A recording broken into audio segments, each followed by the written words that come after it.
미네소타에서 반이민 시위가 격화하자 도널드 트럼프 대통령이 내란법 발동 가능성을 경고했습니다. 이런 가운데 연방요원의 무력 사용으로 민간인 중상 피해가 잇따르며 갈등이 심화하고 있습니다.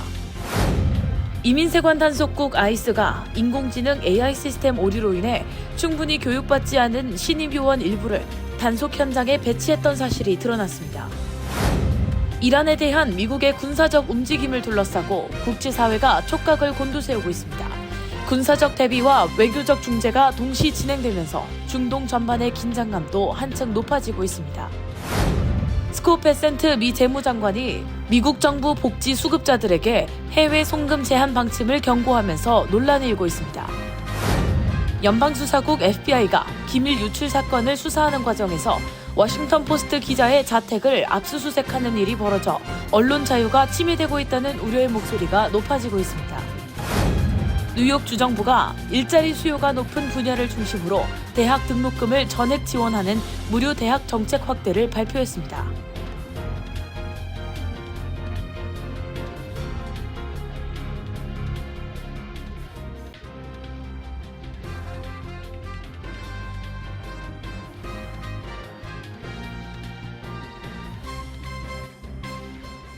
안녕하십니까? KBTV 뉴스 9 이차원입니다. 미네소타에서 이민 단속을 둘러싼 시위와 충돌이 이어지자 도널드 트럼프 대통령이 내란법 발동 가능성을 공개적으로 언급했습니다. 이런 가운데 연방 요원의 총격과 비살상 무기 사용으로 민간인 중상 피해가 잇따르며 공권력 대응을 둘러싼 논란이 확산되고 있습니다. 오늘의 첫 번째 소식 신영주 기자가 전해드립니다. 트럼프 대통령은 15일 미네소타 시위 사태와 관련해 군병력 투입을 허용하는 내란법을 발동할 수 있다고 밝혔습니다. 트럼프 대통령은 소셜미디어에서 미네소타의 정치 지도자들이 아이스 요원을 공격하는 시위대를 막지 않는다면 내란법을 동원해 사태를 끝내겠다고 경고했습니다. 미니애폴리스에서는 지난 7일 이민 단속 과정에서 아이스 요원이 미 시민권자인 37살 르네 리콜 구 씨에게 총격을 가해 숨지게 한 이후 강경 단속에 반대하는 시위가 이어지고 있습니다.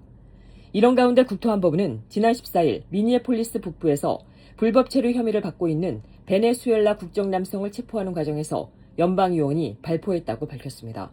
국토안보부는 해당 남성이 차량으로 도주하다 사고를 낸 뒤 달아났고 체포 과정에서 요원을 폭행했으며 인근에서 합류한 2명이 삽과 빗자루로 요원을 공격했다고 설명했습니다. 요원은 신변 위협을 느껴 방어 차원에서 발포했고 남성은 다리에 총상을 입었지만 생명에는 지장이 없는 상태로 전해졌습니다. 시위 현장에서는 강경 진압을 둘러싼 논란도 이어지고 있습니다. 캘리포니아 산타에나에서는 1월 9일 시위 현장에서 연방요원이 발사한 비살상 발사체에 맞아 21세 남성이 큰 부상을 입었고 1월 13일 기자회견에서 가족들은 피해자가 왼쪽 눈을 영구적으로 실명했다고 주장했습니다. 피해자 가족은 수술 과정에서 파편이 발견됐고 목의 주요 혈관 인근에 남은 조각이 있어 제거하지 못했다고 설명했습니다.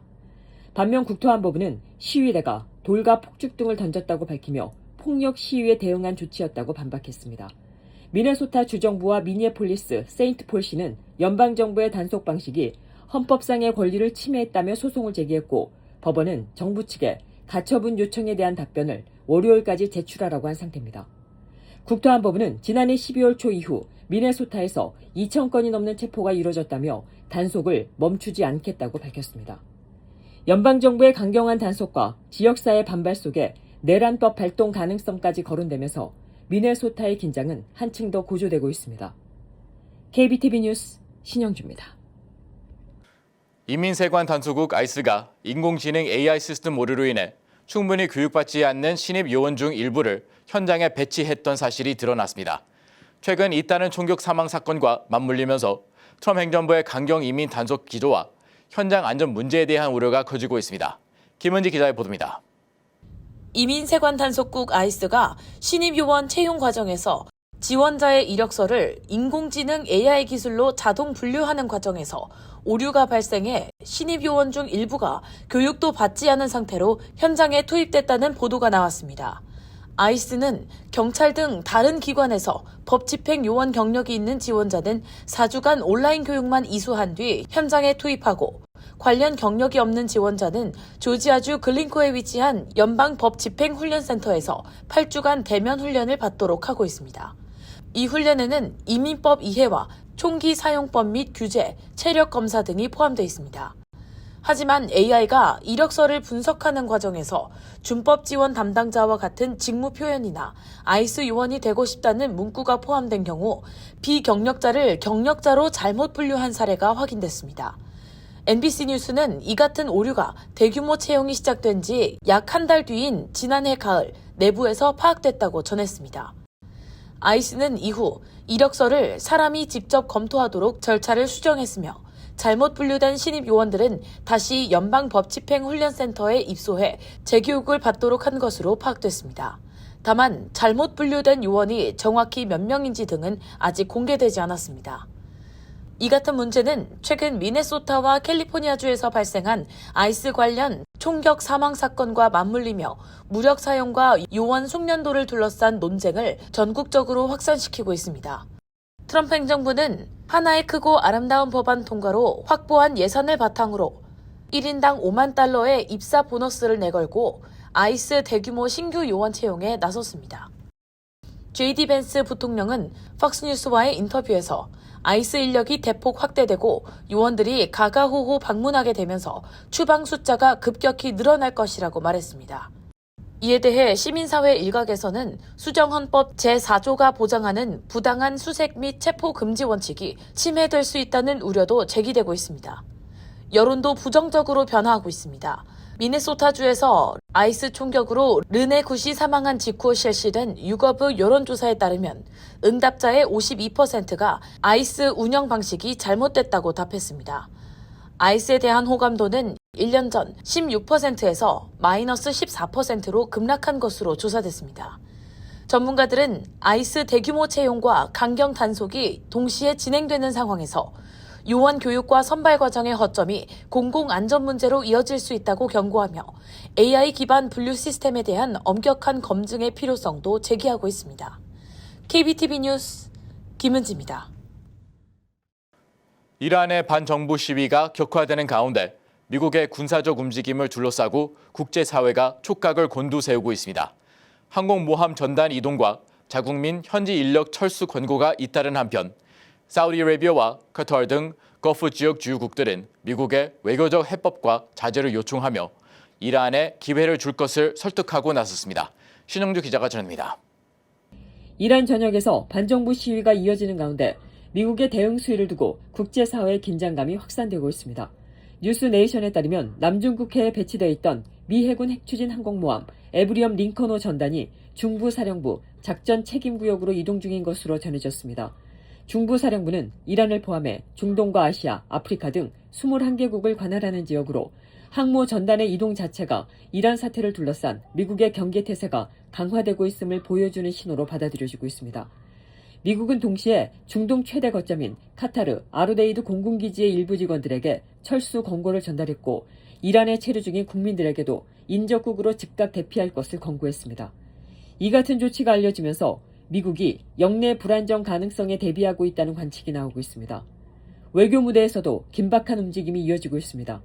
유엔 안전보장이사회는 미국의 요청으로 15일 이란 사태를 논의하기 위한 긴급회의를 열기로 했습니다. 군사적 움직임과 외교적 논의가 동시에 진행되고 있는 상황입니다. 이란 정부 역시 한때 자국 영공을 폐쇄했다, 연장 후 해제하는 등 긴장 수위를 높였습니다. 반정부 시위에 대한 강경 진압이 이어지면서 사망자도 빠르게 늘고 있습니다. 이에 따라 유럽의 주요국들도 자국민 보호에 나섰습니다. 영국은 테헤란 주재 대사관을 임시 폐쇄하고 전 직원 철수를 완료했으며 프랑스는 대사관 비필수 인력을 철수시킨 것으로 전해졌습니다. 이탈리아와 스페인도 자국민의 즉각적인 이란 철수를 촉구했고 한국 외교부 역시 교민 대피와 철수 가능성을 포함해 모든 시나리오를 검토하고 있습니다. 트럼프 대통령은 반정부 시위대 처형 가능성과 관련해 강경한 경고 메시지를 내온 바 있습니다. MBC 방송은 트럼프 대통령이 백악관 국가안보팀에 만약에 군사행동이 이뤄질 경우 신속하고 단호해야 한다는 점을 강조했다고 보도했습니다. 다만 미국 정부 내부에서는 이란 정권의 급격한 붕괴를 장담하기 어렵고 이란의 반격 가능성에 대한 우려도 제기되고 있는 것으로 전해졌습니다.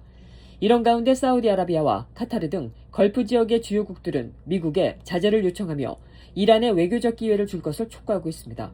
이란 측에서도 일부 유화적인 움직임이 감지되고 있습니다. 반정부 시위에 참여해 사형 선고를 받은 것으로 알려진 26세 남성 에르판 솔타니의 형 집행이 연기됐고 이란 외무장관은 오늘이나 내일 교수형이 집행될 계획은 없다고 밝혔습니다. 트럼프 대통령은 이란에서 살해가 중단됐다는 소식을 들었다며 상황을 지켜보고 있다는 입장을 내놨습니다. 이란 사태를 둘러싼 군사, 외교적 긴장이 이어지는 가운데 미국의 다음 행보에 국제사회의 시선이 집중되고 있습니다. KBTV 뉴스 신영주입니다. 스캇 베센 미 재무장관이 미국 내 복지 수급자들에게 해외 송금 제한 방침을 경고하면서 논란이 일고 있습니다. 재무부가 발표한 이번 조치는 복지 혜택을 받는 개인이 해외로 돈을 송금할 경우 이를 제한하겠다는 내용으로 빈곤층과 일반 국민의 재정 자유를 둘러싼 논쟁을 촉발하고 있습니다. 자세한 소식 김은지 기자가 전해드립니다. 스콧 베센트 미 재무부 장관은 최근 팟캐스트에 출연해 해외로 돈을 송금하려는 개인은 복지 수급 여부를 확인해야 하며 수급자라면 송금할 수 없다고 밝혔습니다. 베센트 장관은 이어 복지 수급자가 해외로 송금한다면 두 가지 가능성이 있다. 하나는 자신의 가족에게 충분한 도움을 받으면서 불필요한 지원금을 사용하는 경우, 다른 하나는 불법적으로 돈을 획득한 경우라고 설명했습니다. 그는 미네소타에서 발생한 복지 사기 사건을 언급하며 미국은 난민을 지원하지만 테러 조직이나 해외 도시를 지원할 의도는 없다라고 강조했습니다. 이번 조치는 연방 차원에서 빈곤층 개인의 사적 임금과 재정을 통제하는 성격이 강합니다. 즉, 스냅카드와 같이 복지 혜택이 직접 연결된 자금은 이동이나 송금이 제한되어 있으나 일반 임금에서 발생한 여유 자금까지 포함해 통제하겠다는 입장입니다. 재무부는 수급자가 국내 생활에 필요한 자금 이상의 잉여 자금을 보유해서는 안 된다는 기준을 내세웠습니다. 이 같은 발언에 대해 경제 전문가와 시민들은 즉각 우려를 표했습니다. 경제 전문 매체 더 벌워크의 캐서린 램페르, 이제 미국에서 자본 통제를 시행하는 것인가라며 비판했고, 원캐트의 마르시 존스 기자는 익명 암호화폐 지갑을 통한 송금은 가능하다면서 트럼프 행정부 2기 동안 암호화폐 규제가 완화된 점을 지적했습니다. 또 국제마약 조직이 암호화폐를 활용하는 사례도 함께 언급했습니다. 일각에서는 이번 조치가 빈곤층만을 대상으로 한 권위주의적 통제라는 비판도 제기됩니다. 한 네티즌은 일부는 이건 사기 방지가 아니라 감시다. 먼저 혐오 대상에게 테스트하고 이를 정상화한 뒤 모든 사람에게 확대되는 시기라고 주장했습니다. 또 다른 일각에서는 기업 지원금 수혜자에게도 동일하게 적용되냐라는 질문을 던지며 형평성 문제를 지적했습니다. 한편 팀 월츠 미네소타 주지사 재임 중 발생한 복지 사기 사건도 이번 논란과 맞물리며 주목을 받고 있습니다. 데이케어 센터 등 사회복지 시스템을 대상으로 한 일련의 사기 사건이 있었음에도 연방 차원에서는 빈곤층 통제에 초점을 맞춘다는 비판이 나오고 있습니다. 전문가들은 이번 정책이 실제 복지 사기를 방지하기보다는 미국 내 저소득층에 대한 재정 통제와 감시를 강화하는 성격이 강하다고 평가하며 향후 정책 집행 과정에서 인권과 공평성 문제를 둘러싼 논란이 지속될 것으로 보고 있습니다. KBTV 뉴스 김은지입니다. 연방수사국 FBI가 기밀 유출 사건을 수사하는 과정에서 워싱턴 포스트 기자의 자택을 압수수색하는 일이 벌어졌습니다. 기밀 유출 혐의자는 이미 체포된 상태이지만 이를 보도한 기자의 자택까지 압수수색 대상에 포함시키면서 언론 자유가 침해되고 있다는 우려의 목소리가 높아지고 있습니다. 보도에 김은지 기자입니다. 연방수사국 FBI가 기밀 유출 사건을 수사하는 과정에서 워싱턴 포스트 기자의 자택을 압수수색한 사실이 알려지며 언론 자유 침해 논란이 확산하고 있습니다. 정부는 국가 안보를 위한 불가피한 조치라고 설명하고 있지만 언론계와 법조계에서는 매우 이례적인 강경 수사라는 비판이 제기되고 있습니다. 워싱턴 포스트에 따르면 FBI는 지난 14일 버지니아주에 거주하는 기자 해나 네이턴슨의 자택에 수색영장을 집행하고 휴대전화와 개인 업무용 노트북 2대, 스마트워치 등을 압수했습니다. 펜 본디 법무장관은 이번 수색이 국방부 요청에 따른 것이라며 국방부 계약업체로부터 불법적으로 유출된 기밀 정보를 입수해 보도한 행위는 국가 안보와 장병들의 안전에 중대한 위협이 된다고 지적했습니다. 캐시 파텔 FBI 국장도 해당 기자가 정부 계약자로부터 민감한 군사 기밀을 전달받았다고 밝히며 수사가 진행 중이라고 설명했습니다.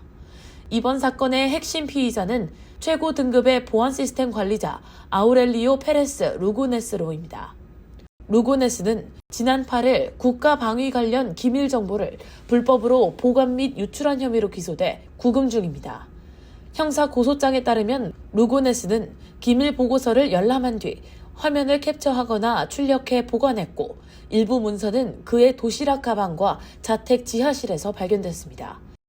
법무부는 루고네스가 워싱턴 포스트 소속 기자 네이턴슨과 연락을 주고받았으며 해당 대화에 기밀 정보가 포함돼 있었다고 주장하고 있습니다.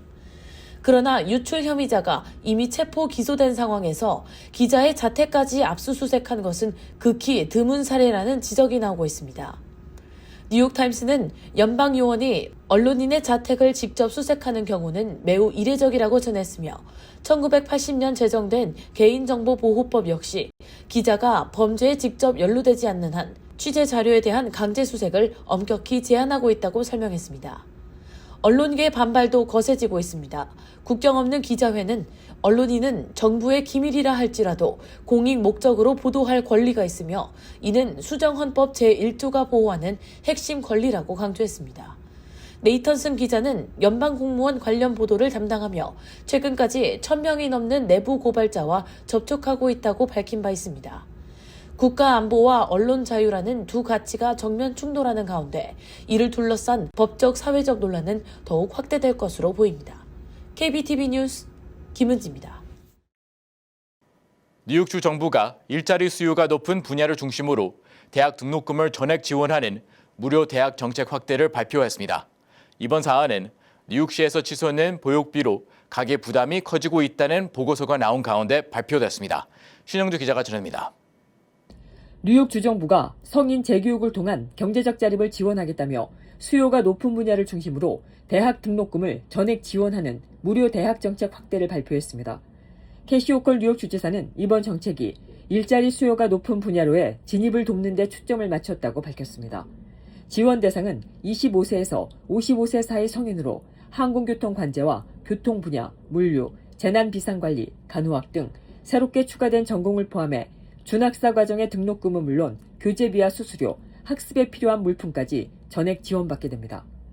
주정부에 따르면 현재까지 약 11,000명이 이 프로그램에 등록했습니다.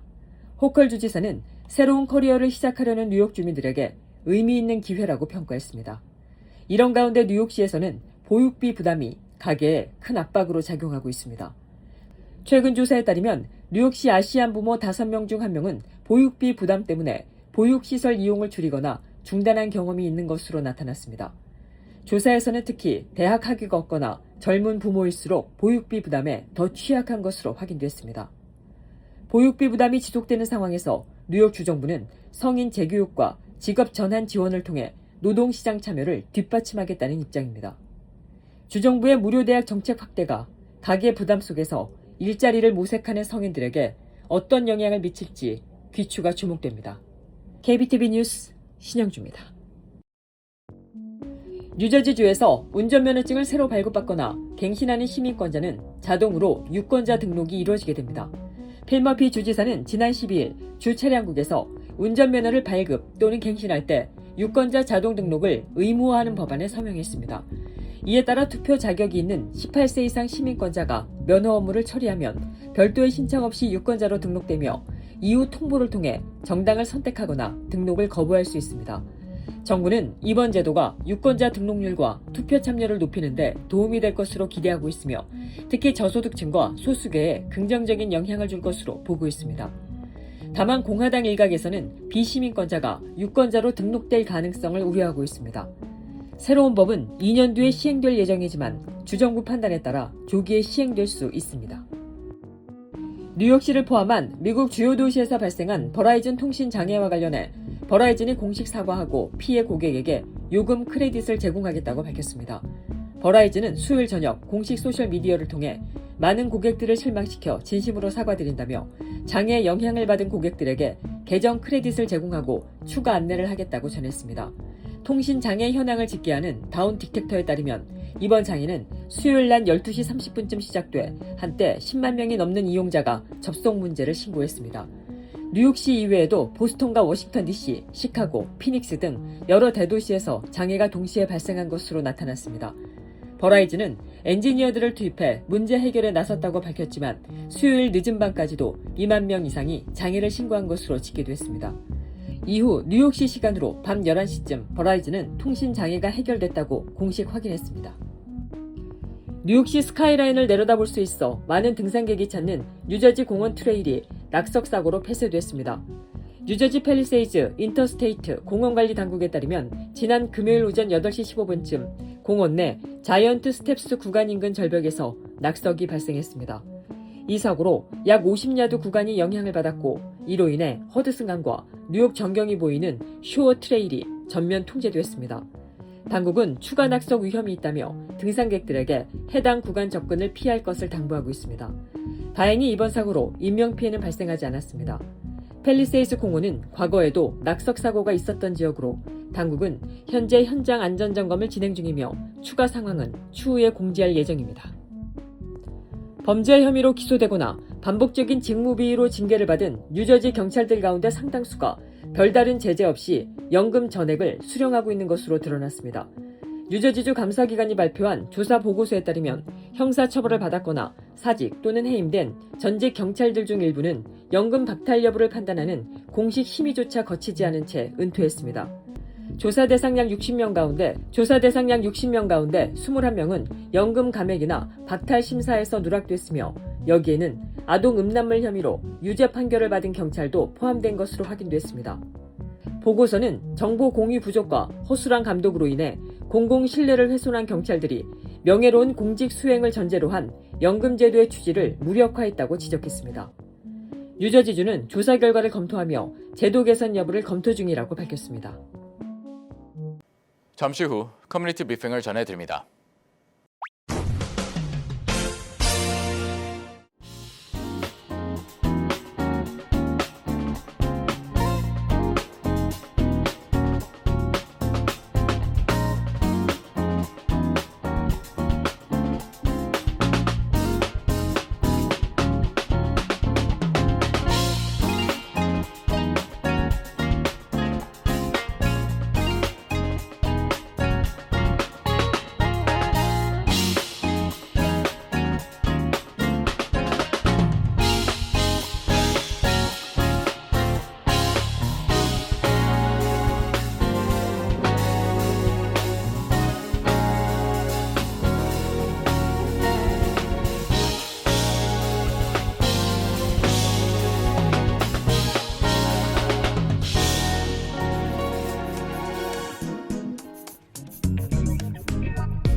이어서 환율과 증시 전해드립니다.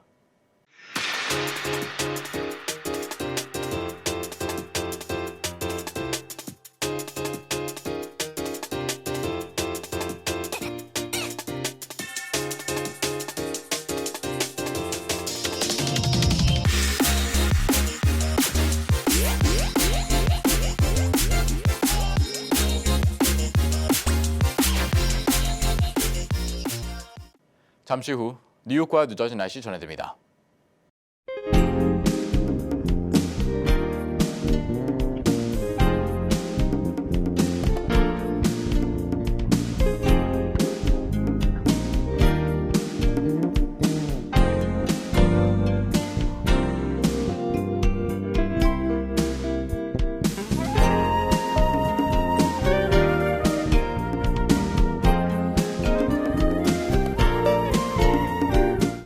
KBTV 뉴스9 마칩니다.